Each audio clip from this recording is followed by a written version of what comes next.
என்னுடைய மகனோட ஒரு உரையாடல் நடந்தது. என் மகன் +1 படிக்கிறான். 10th படிக்கிற காலத்துல இருந்து 10th 419 மார்க் எடுத்து இப்போ செகண்ட் குரூப் படிக்கிறான். அவனுக்கு கொஞ்சம் எக்ஸ்ட்ரா கரிக்குலர் ஆக்டிவிட்டிஸ் நிறைய உண்டு. படிப்பை தவிர எல்லா விஷயத்திலும் பயங்கர ஆர்வமா இருப்பான். அப்ப அவனிடத்துல அடிக்கடி நான் சொல்லுது, பேர் வேற, நான் ஆசிரியர்னு பேர் வச்சிருக்கிறேன். நான் முர்ஷித் அஸ்லம்னு பேர் வச்சிருக்கேன். முர்ஷித் என்றால் ஆசிரியர்னு பேர்.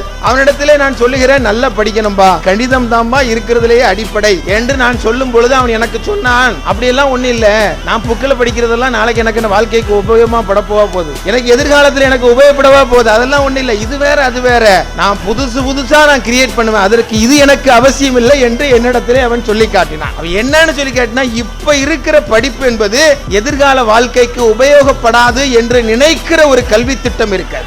கணக்கு தான் அடிப்படை, அது வேற ஒரு விஷயம். ஆனால் இப்பொழுது இருக்கிற இந்த புதிய டிஜிட்டல் சமூகம் இருக்கிறது அல்லவா, இந்த டிஜிட்டல் சமூகத்திற்கு இதெல்லாம் மேட்டர் இல்ல. அவன் எங்கோ இருக்கிறான், நம்ம ஒரு சிந்தனையில் இருக்கிறோம், அவன் எங்கோ இருக்கிறான். அவனுக்குடைய சிந்தனைகள்லாம் இந்த புத்தக படிப்பு நமக்கு என்ன பண்ண போகிறது என்கிற தொனியில் அவன் உலகத்தை வேறொன்றாக கற்பனை செய்திருக்கிறான். உலகத்தை வேறொரு பார்வையில் பார்க்கிற ஒரு சிந்தனை சமூகம் நம்மிடத்தில் இருக்கிறது என்பதற்காக சொல்லுகிறேன்.